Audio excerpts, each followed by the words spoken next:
सुंदर या भाग्यहीन पुष्पों का।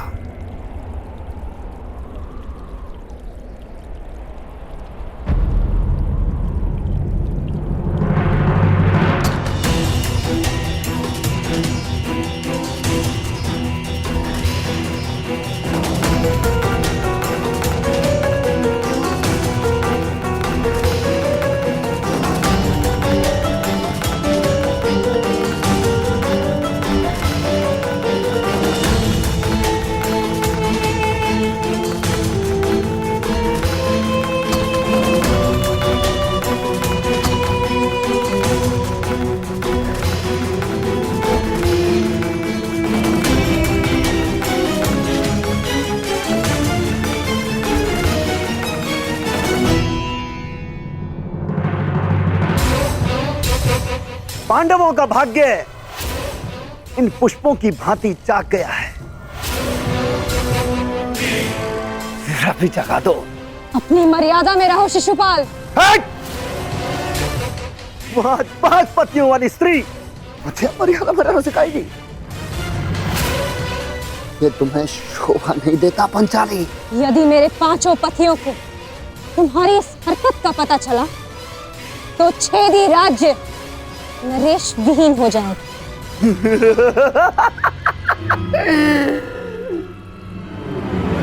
कहाँ हैं तुम्हारे 5 पति? यहाँ तो सिर्फ मैं हूं। और अगर तुम्हारे 5 पति यहाँ पर आ भी जाएं, तब भी वो छेदी नरेश शिशुपाल का बाल भी बांका नहीं कर सकते।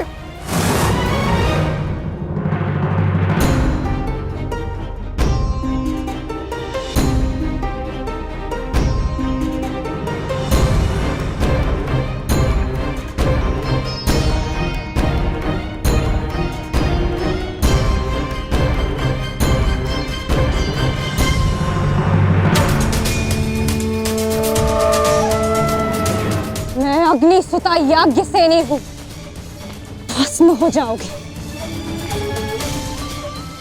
देखता हूं इस अग्नि में कितना ताप है।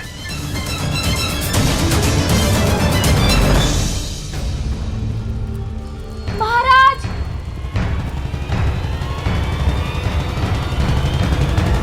छेदी नरेश महारानी पर कुदृष्टि डाल रहे हैं।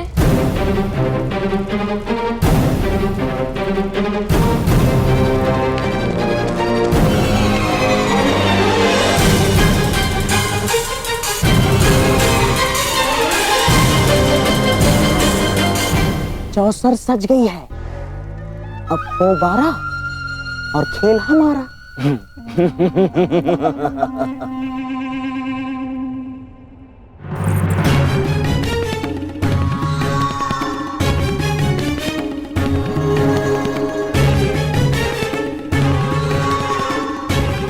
आज मुझे अपने ताप का अनुभव करने दो पांचाली।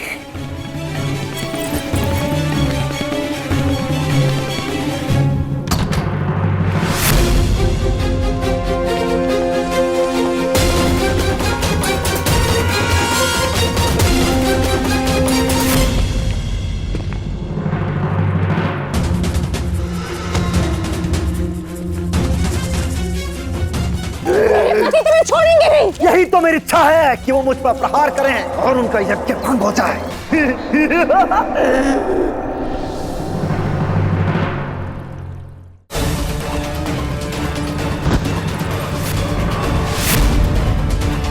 अतिथि हूं, सत्कार करो मेरा पंचाली।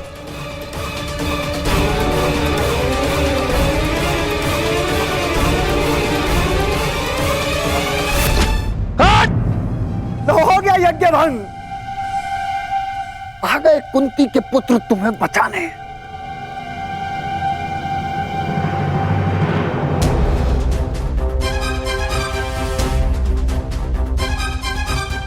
कुंती का पुत्र ना सही, एक पुत्र आया है एक स्त्री का मान बचाने।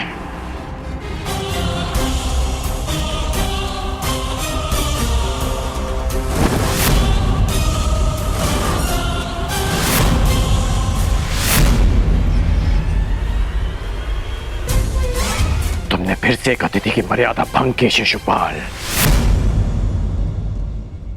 जब भी कोई शिशुपाल किसी स्त्री का मान भंग करेगा, ये कर्ण उसके मार्ग में बाधा बनेगा।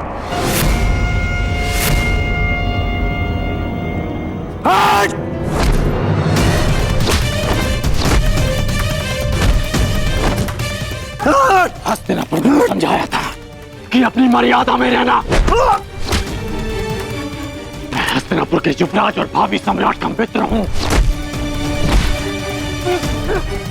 और तुमने उसी हस्तिनापुर की कुलवधू का अपमान करने का प्रयास किया।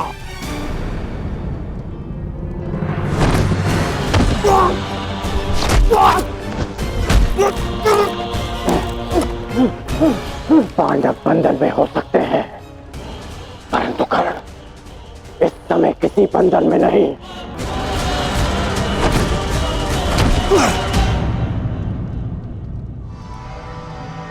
वांगराज कर्ण, जिस द्रौपदी ने तुम्हें सूत पुत्र कहा, तुम उसका साथ दे रहे हो और मेरा विरोध कर रहे हो।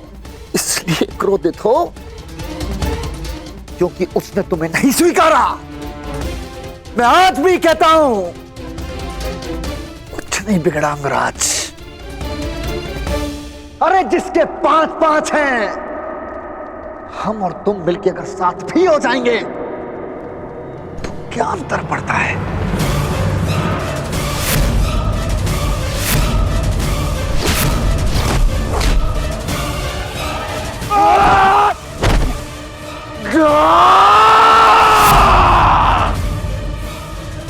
तुम जैसे कुबुद्धियों के लिए इस संसार में कोई स्थान नहीं।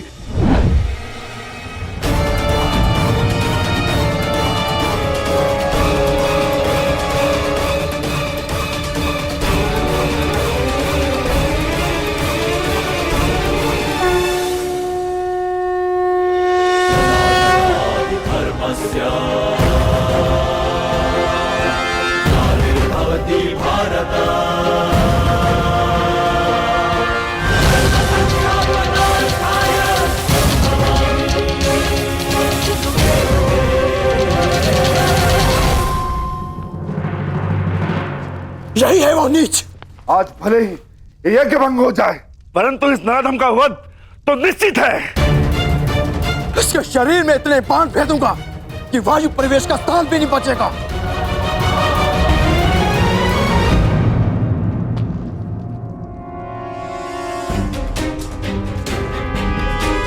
मेरे होने वाले सम्राट, ऐसा प्रतीत होता है कि हमारा प्रयोजन पूर्ण हो गया है। रुक जाओ अंगराज, शांत हो जाओ।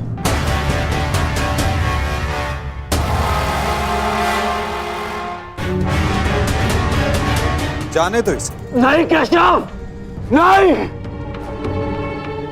हम सब किसी प्रयोजन से जन्म लेते हैं और किसी ना किसी प्रयोजन के अंतर्गत मृत्यु भी होती है। और इस समय शिशुपाल के जन्म का प्रयोजन सिद्ध नहीं हुआ है अंगराज, ना ही उसके मृत्यु का।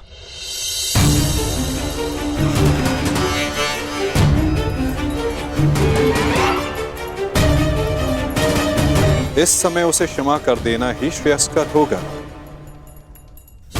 है ना शिशुपाल?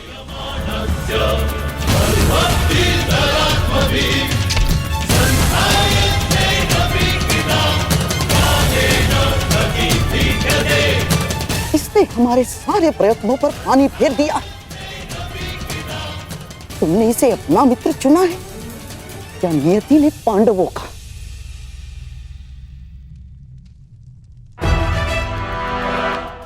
आओ शिशुपाल, उठो। आपके लिए श्रेष्ठ यही होगा कि आप यहां से चले जाए, छेदी न रहे। हाँ, क्योंकि वासुदेव ने अंगराज को तो रोक लिया, रचित मैं ना रुक पाऊं। यही तो मेरी कामना है विकुधर। तुम आगे बढ़ो, प्रहार करो मुझ पे, तो फिर यह प्रहार करके अधिक प्रसन्नता मुझे होगी। नहीं पार्थ, अभी नहीं। परंतु क्यों माधव, आप इसे दंड देने से क्यों रोक रहे हैं? क्योंकि अभी उचित समय नहीं आया है पार्थ। शिशुपाल के जन्म का प्रयोजन अभी पूर्ण नहीं हुआ है।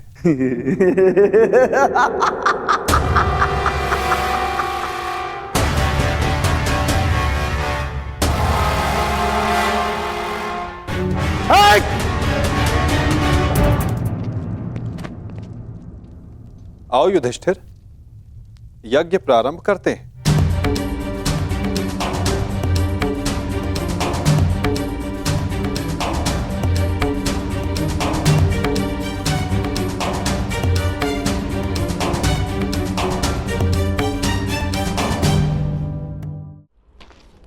रुक जाइए अंगराज।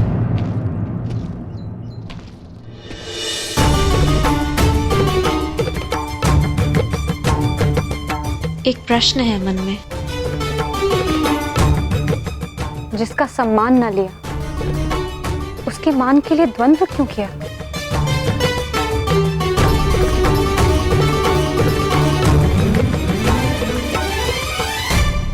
यदि आपके स्थान पर कोई और स्त्री भी होती याज्ञसेनी, तो यह अंगराज उसकी रक्षा भी अवश्य ही करता है, क्योंकि जिसने मुझे जन्म दिया वो भी एक नारी है, और हर नारी सदा सम्मान का पात्र होती है।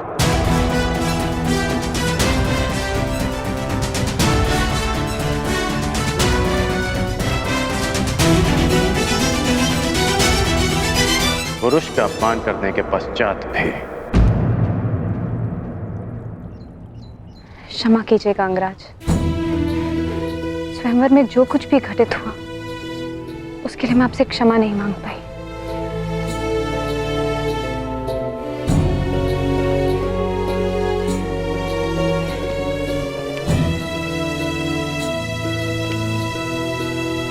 क्षमा उस कर्म के लिए मांगनी चाहिए देवी जिसके परिणाम से खेद हो। क्या सत्य में आपको उस कर्म के परिणाम का पछतावा है? आपको लगता है मुझे खेद नहीं है? नहीं है, आपको खेद नहीं है। खेद और पछतावा दृष्टि में दिख जाते हैं, और आपकी दृष्टि में समझता हूं।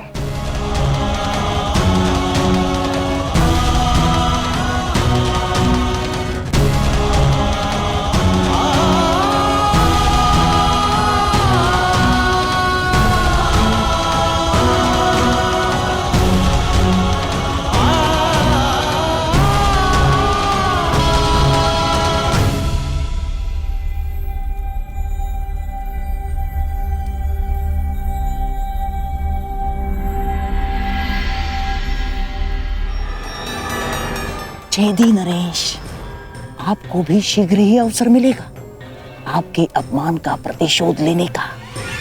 हाँ?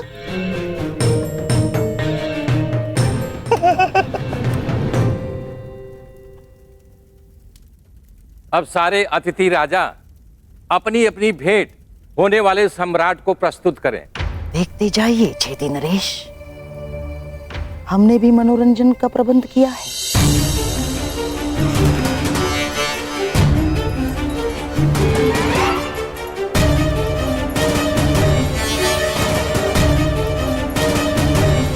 धृतराष्ट्र पुत्र दुर्योधन की ओर से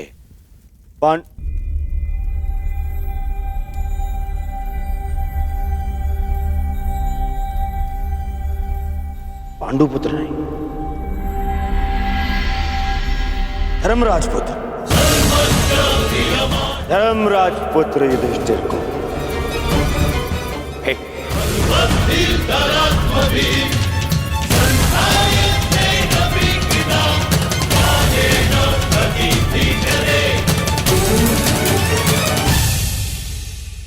धृतराष्ट्र पुत्र दुर्योधन की ओर से पांडुपुत्र नहीं, धर्मराज पुत्र युधिष्ठिर को भेंट।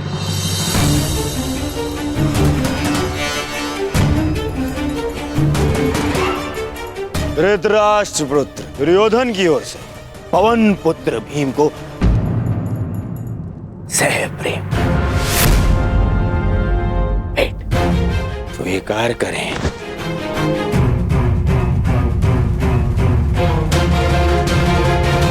धनुर्धारी अर्जुन, इंद्र के पुत्र,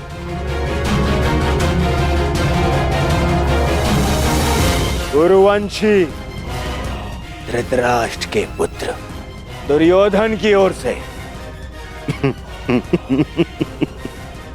भेंट स्वीकार करो।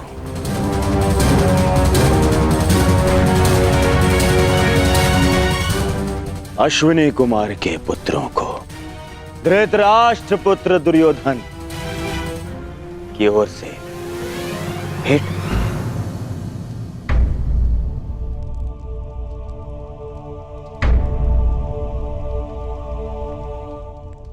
मुझे किस संबोधन से पुकारेंगे धृतराष्ट्र पुत्र?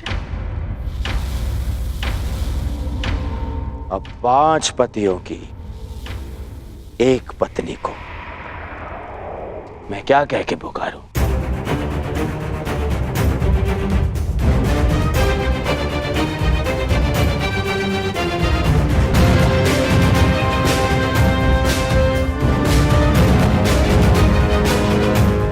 फिर भी तुम्हारा जन्म यज्ञ की अग्नि से हुआ है तो तुम्हें यज्ञ पुत्री कह सकता हूं। बात यदि उद्गम की है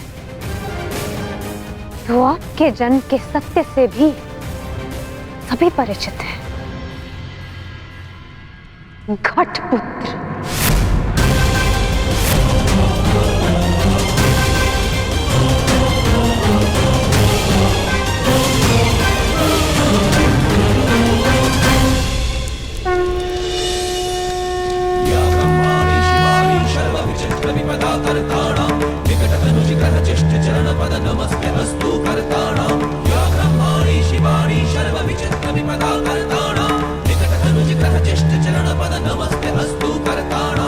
अब राजसूय यज्ञ संपन्न हुआ। अतिथियों के पूजा के बाद ही आप सम्राट सिद्ध होंगे। मैं अग्र पूजा के लिए उन्हें आमंत्रित करना चाहता हूं जो आर्य व्रत के सर्वश्रेष्ठ पुरुष हैं, जिनके कारण ये यज्ञ संपन्न हुआ है, और वो हैं वासुदेव कृष्ण।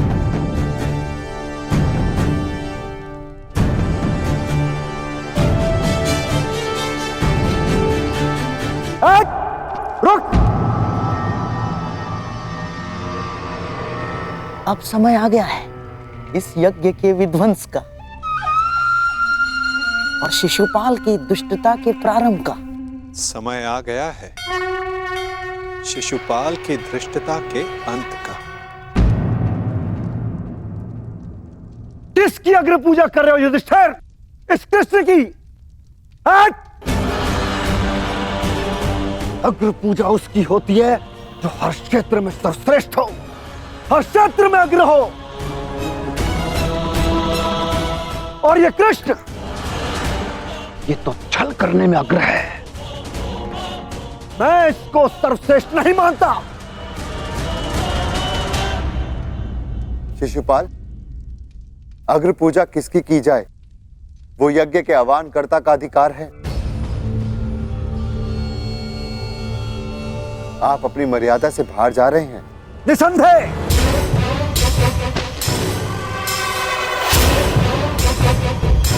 मर्यादा की बात मत करना युधिष्ठिर, क्योंकि मुझ में मर्यादा होने का दम्भ है जो तुझ में नहीं हो सकता युधिष्ठिर। और दम्भ हो भी तो किस बात का? 5 पिताओं के पुत्र को कुल का दम्भ हो भी नहीं सकता। सावधान शिशुपाल! चिल्ला मत भीम। इस बार चिल्लाने से कुछ नहीं होगा। सत्य ही कह रहा हूं, राजसूय यज्ञ कर लिया, परंतु सम्राट होने का गर्व कहां वर्णावत के भगोड़ों के पास। कहीं दान में मिले राज्य को पाकर शूर होने का भ्रम तो नहीं तुझे? जरासंध को छल से मारने के पश्चात स्वयं को न्यायशील कहने का साहस भी नहीं। केवल शरीर ही बड़ा पाया है या साहस भी है भगोड़े कहेंगे? अगर साहस है तो उठाओ शस्त्र। आप अतिथि हैं छेदी नरेश, अतिथि स्वीकारिए। विघ्न क्यों डाल रहे हैं? शांत युधिष्ठिर, मुझे रोक रहे हो। अपनी माता को रोका होता जब उसने एक स्त्री को 5 पुरुषों में बांटने का आदेश दिया।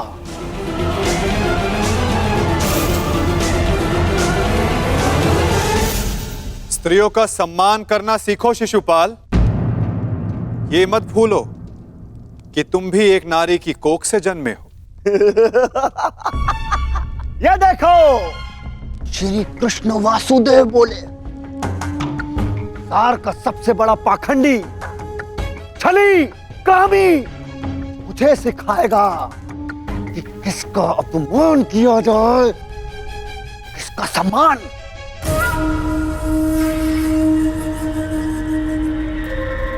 अग्र पूजा की कामना रखने वाले, तू जानता है तेरा नाम कृष्ण क्यों पड़ा? क्योंकि तू है ही मन का काला।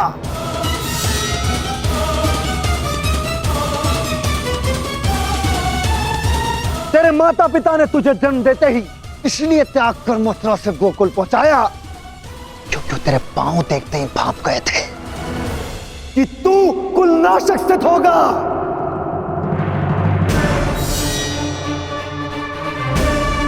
वही किया तूने, वही किया, अपने मामा का वध। जीभा और अश्व की गति एक समान होती है शिशुपाल। यदि उसके रास को कसकर ना रखा जाए तो अश्व अपने सवार को गिरा देता है और जीभा बोलने वाले को। श्री कृष्ण वासुदेव की बड़ी बड़ी बातें, अरे जो सत्य है उसको कहने में जिह्वा को लाज कैसी? बचपन से धूर्त रहा है तू।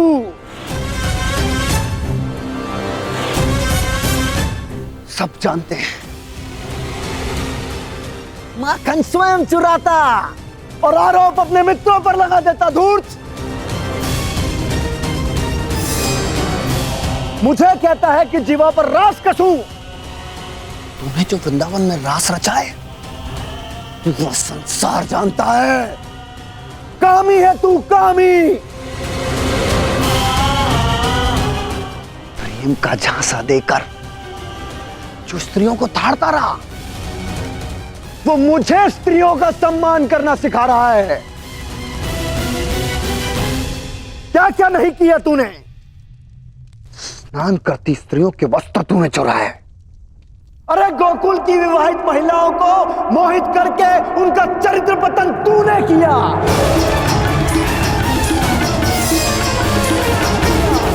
मैं सावधान करता हूं तुम्हें, मेरे धैर्य की परीक्षा ना लो शिशुपाल। अपनी सीमा में रहो।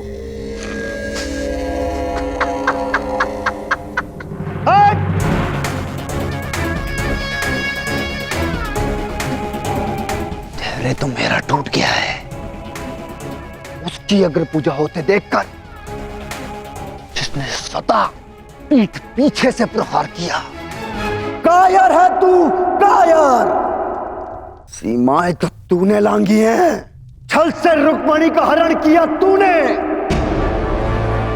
स्त्रियों का अपहरण करने वाले दुष्ट। तुम्हारे पापों का घड़ा भरता जा रहा है शिशुपाल, सावधान।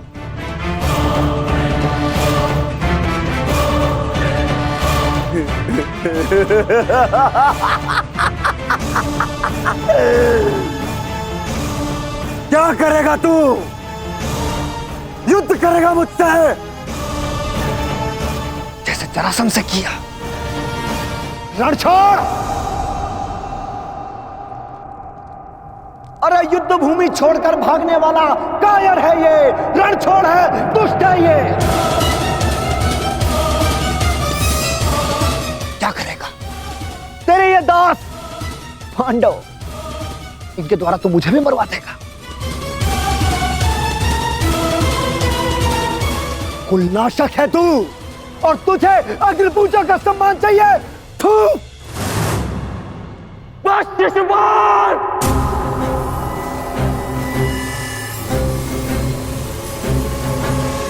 अपनी जीवा को वश में रखो। हट!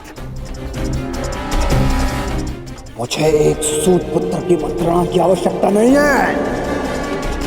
ये मेरा और इस ग्वाले का प्रकरण है।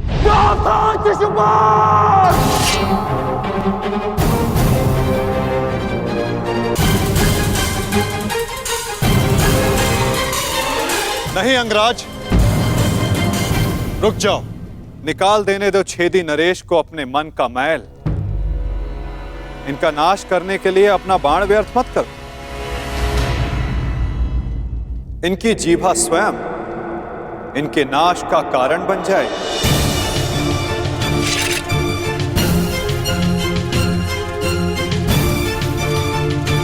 ऐसे बालक योद्धाओं को तू अपने छल से वश में कर सकता है,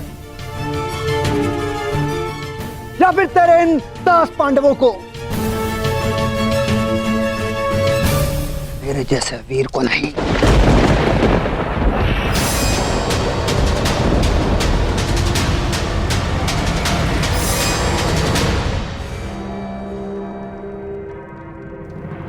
नमश्री, इस कृष्ण ने विषय को अपनी ओर मोड़ लिया है। शिशुपाल के 100 अपराध भी पूर्ण होने वाले हैं। इसे रोकना होगा।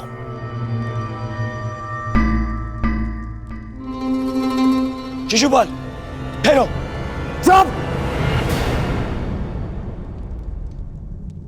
दूर रहना कायर दुर्योधन। स्वयं से कुछ होता नहीं है और मुझे रोक रहे हो। बैठे रहो अपने मामा को त्रिया पकड़कर। आज इस स्त्री के मान का पाखंड करने वाले को उसका उचित स्थान दिखाकर रहूंगा मैं।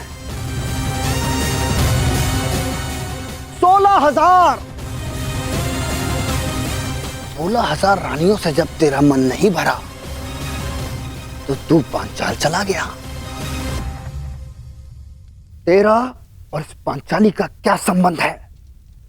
किसी से छिपा नहीं है।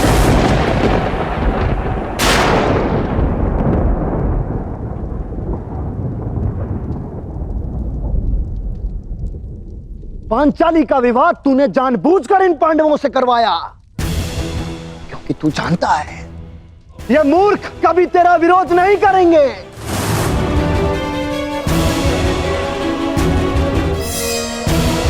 सखा सखी, सखा सखी की संबंध की आड़ में क्या रासलीला रचा रहा है तू, ये मैं भली भांति जानता हूं।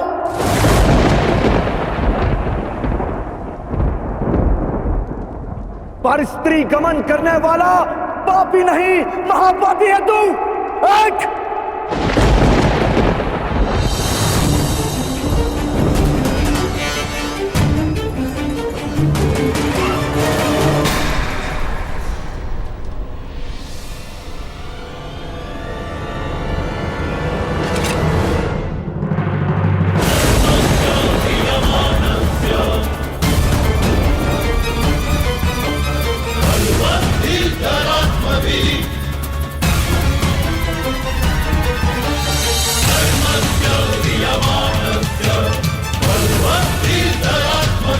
तुम्हारे पापों की सीमा समाप्त हुई और मेरी सहनशीलता भी।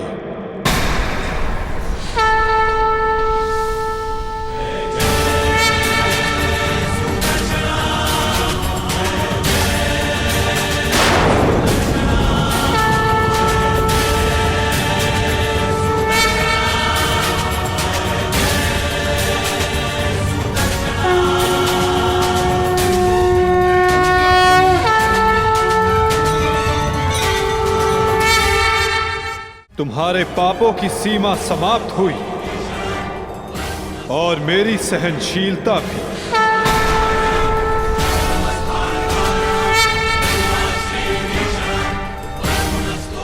शिशुपाल, तुम्हें जो वरदान मिला उसे पाकर तुम अमर भी हो सकते थे। मृत्यु का भय नहीं था।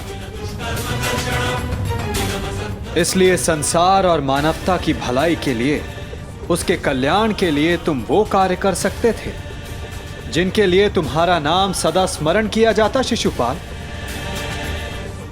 परंतु शक्तिशाली होने के अहंकार में तुम अपने वरदान को व्यर्थ कर बैठे शिशुपाल।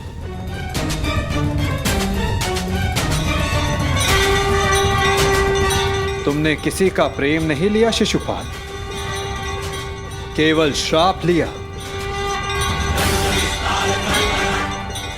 अब देखो, तुम्हारा अंत, तुम्हारी मृत्यु तुम्हारे समक्ष है। ये क्या कर रहे हैं वासुदेव? ये अन्याय है। मैं इसका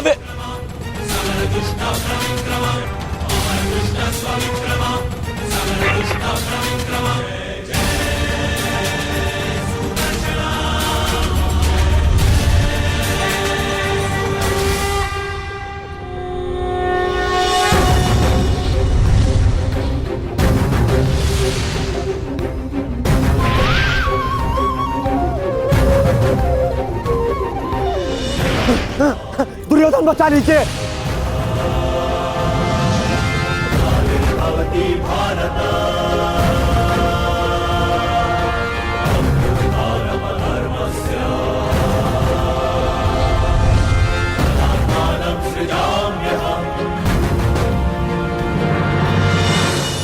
राज, मेरी रक्षा करो। मैं दोस्त हूँ, कायर हूँ, मैं क्षमा चाहता हूँ। मेरी रक्षा करो।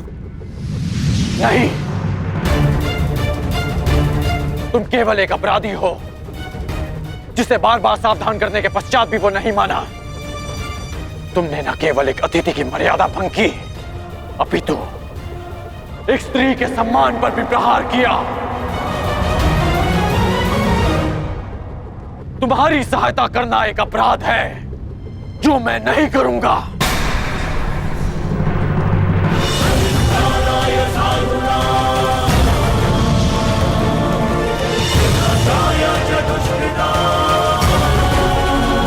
वासुदेव, क्षमा करना।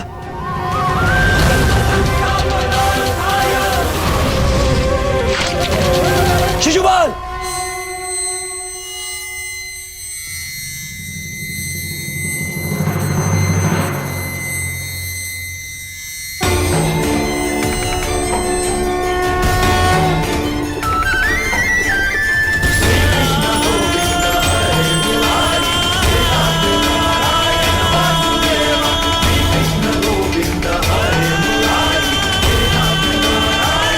यही तुम्हारे पापों और अपराधों का अंत है, और तुम्हारे दुखों से तुम्हारी मुक्ति भी।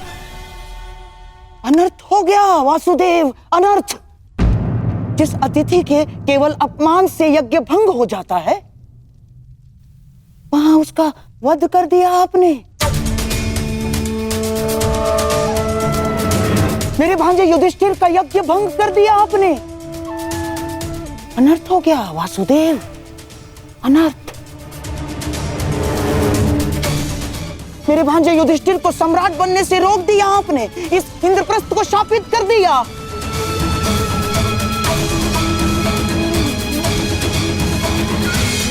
मामा श्री उचित कह रहे हैं। ये यज्ञ भंग हो गया। नहीं दुर्योधन, प्रथम आतिथ्य ने अतिथि का वध नहीं किया।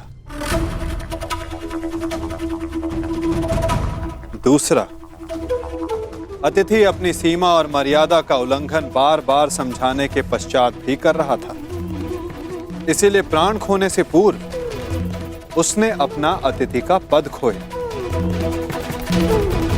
तीसरा, उसने अपराध किया जिसका उसे दंड मिला, और चौथा, जहां अपराधी को मुक्ति मिले वो स्थान श्रापित नहीं सम्मानित होता है दुर्योधन।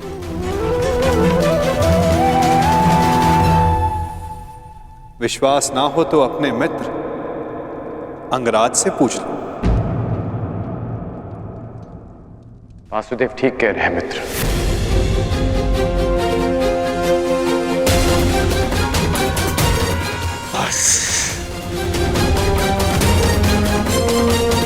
मित्र शांत हो जाओ। इस समय तुमने कुछ कहा या किया वो तुम्हारे विरुद्ध जाएगा। मित्र, तुम हस्तिनापुर के प्रतिनिधि हो। तुम्हारी एक भूल हस्तिनापुर का गौरव सदा के लिए नष्ट कर देगी। शांत हो जाओ मित्र। नहीं! मैं शांत नहीं रहूंगा। यहाँ एक अतिथि की मर्यादा को भंग किया गया है। अब मैं इस स्थल पर एक क्षण नहीं रुकूंगा।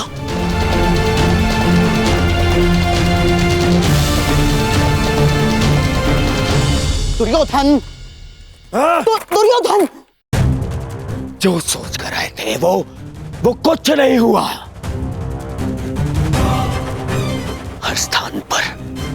हर स्थान पर हमें छलने के लिए प्रयोजन किए गए। मुझे तो ये समझ में नहीं आता कि हम यहाँ आए हैं क्यों थे। चलिए मामाश्री। मित्र, मित्र, मामाश्री, इसे कहिए कि मेरे सामने ना आए। मित्र कहता है मुझे। न्याय की बात कहकर उसी की बात का विरोध करता है ये। मैं तुम्हारा विरोध नहीं कर रहा हूं मित्र। मैं तो मेरी बात समझने की कोशिश बस कर। अब एक और शब्द नहीं।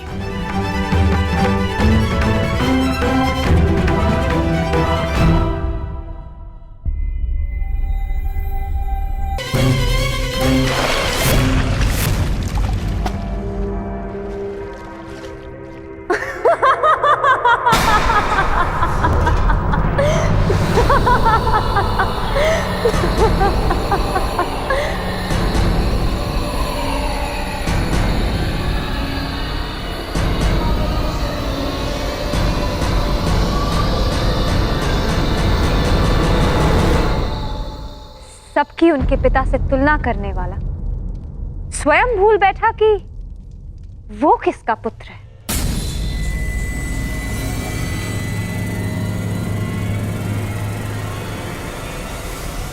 अंधे का पुत्र अंधा।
मित्र मेरी बात सुनो। मित्र मेरी बात सुनो। मित्र मित्र बात सुनो। मित्र मित्र बात सुनो। मित्र मित्र मेरी बात। मित्र रुको। नहीं गण, ये रुकने का नहीं, प्रारंभ का समय है, प्रतिशोध का प्रारंभ। यद्यपि युधिष्ठिर को मैं सम्राट बनते हुए नहीं देख सकता था, पर फिर भी मैं आया, है ना? पर आज द्रौपदी ने मेरा अपमान कर दिया। कर्ण, मुझे अंधे का पुत्र अंधा कहा, मेरे पिता का अपमान कर दिया। इन पांडवों ने मेरा अपमान कर दिया। कर्ण, मैंने तुमसे कहा था कि मैं इन पांडवों का कभी आयत नहीं करूंगा, परंतु ये भी कहा था यदि किसी ने मुझे उकसाया तो मैं शांत नहीं रहूंगा। जो आज मेरे साथ में हुआ, जो पांचाली ने मुझे कहा, वो मैं कभी नहीं भूलूंगा और इन्हें भूलने भी नहीं दूंगा। इतिहास स्मरण रखेगा इस पल को और इसके परिणाम को। इस सम्मान का मूल्य चुकाना होगा इस पांचाली को और उन पांडवों को भी।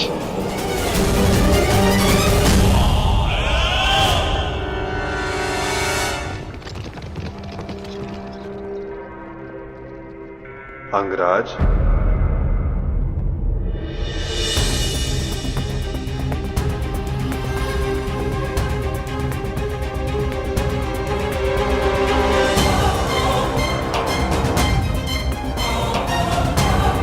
तुमने जिसका चयन किया उसने तुम्हारा साथ छोड़ दिया मित्र। अब भी समय है, अंतिम अवसर है, उचित चयन कर लो मित्र। अपने चयन का अंतिम अवसर मैं रणभूमि में छोड़ आया हूं वासुदेव, परंतु आपको किसी और को अपने कर्म और शब्दों के चयन के विषय में सावधान कर देना चाहिए था। आप ही ने कहा था ना केशव कि प्रत्येक कर्म के अपने परिणाम होते हैं,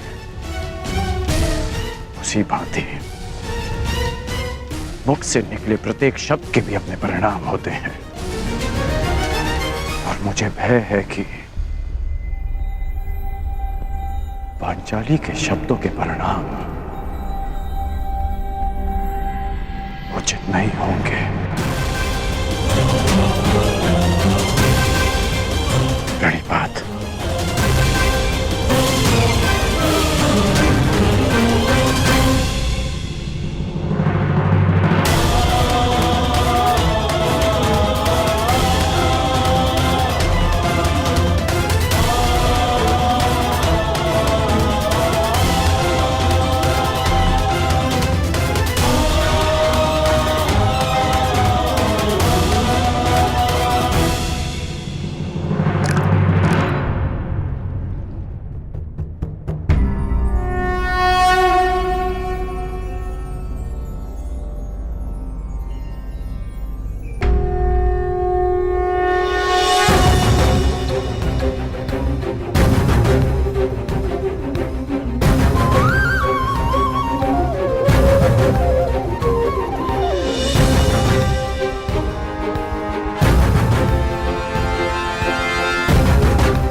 आओ सखी।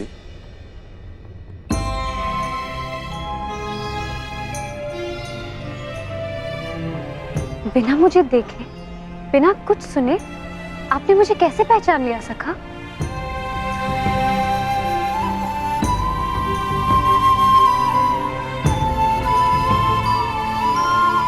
सखी सखा का संबंध ही ऐसा होता है। देख सुनकर तो परायों को पहचाना जाता है सखी। केवल मन से जिसकी मन की बात जान लो, सखा वही होता है।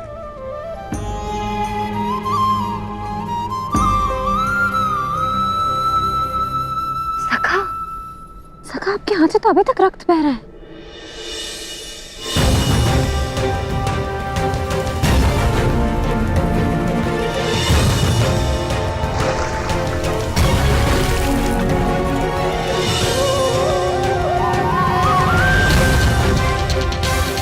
हाँ सखी, कुछ घाव सरलता से नहीं भरते हैं।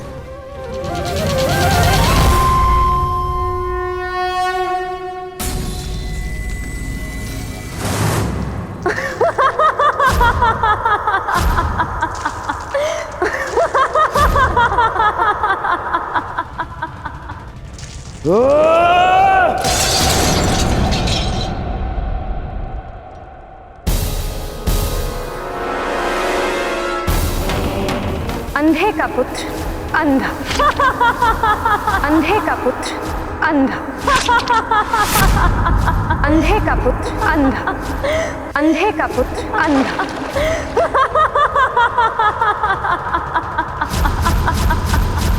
ये क्या कर रहे हो तुम? हट जाओ! मामाश्री, मामाश्री, ज्येष्ठ खाता घाव लग जाएगा ज्येष्ठ। तो मैं जानना चाहता हूँ कि ऐसा कौन सा घाव है जो उस घाव से ज्यादा पीड़ा दे सकता है जो पांचाली के वचनों ने मुझे दिया है।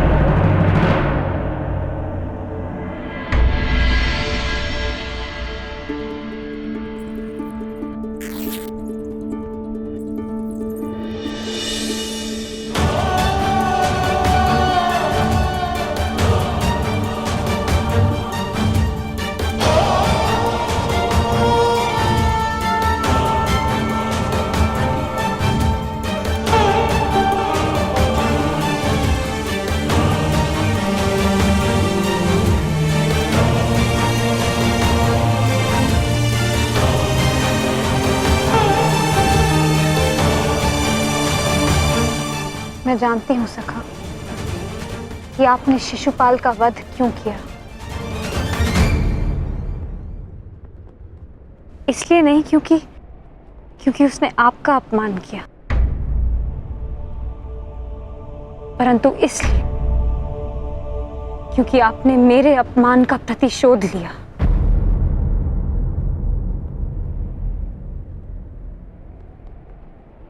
प्रतिशोध सबसे भयंकर अस्त्र है याज्ञसेनी, जो कभी न भर जाने वाले घाव दे देता है।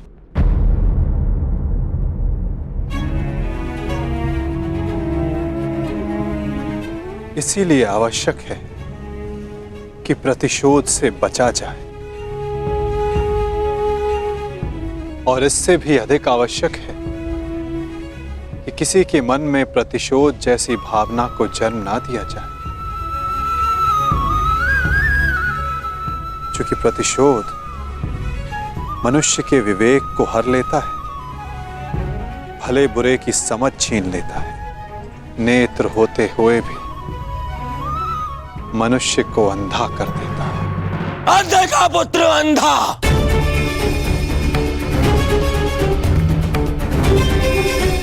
मेरे पिता का अपमान किया, मेरे,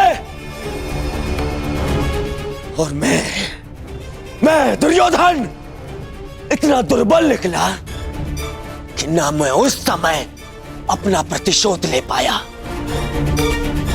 और ना अब लेने के सक्षम हूं। मामा, मुझे प्रतिशोध चाहिए, या तो मुझे प्रतिशोध दो मामा, या मुझे विष दे दो। ये तो उस पांचाली के विद्रोह से छीनकर उसकी मुख पर सदा के लिए पीड़ा भरता हूं,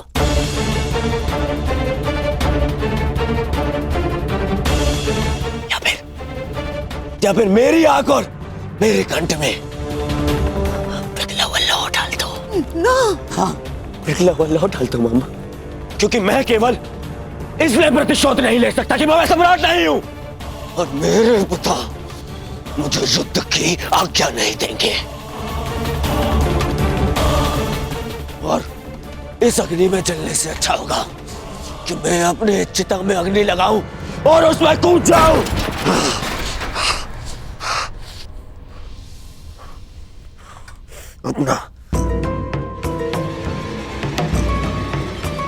अपना कलंकित और पराजित मुख दर्पण में देखने से अच्छा है कि मैं अंधा हो जाऊं। रुकिए ज्येष्ठ, मैं आपको ये नहीं करने दूंगा। मैं अपना मानसिक संतुलन खो चुका हूं दुशासन, विक्षिप्त हो चुका हूं, क्योंकि मैं उस पद पर नहीं कि अपना प्रतिशोध ले सकूं।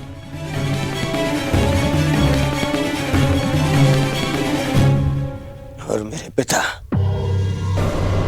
जो सक्षम है,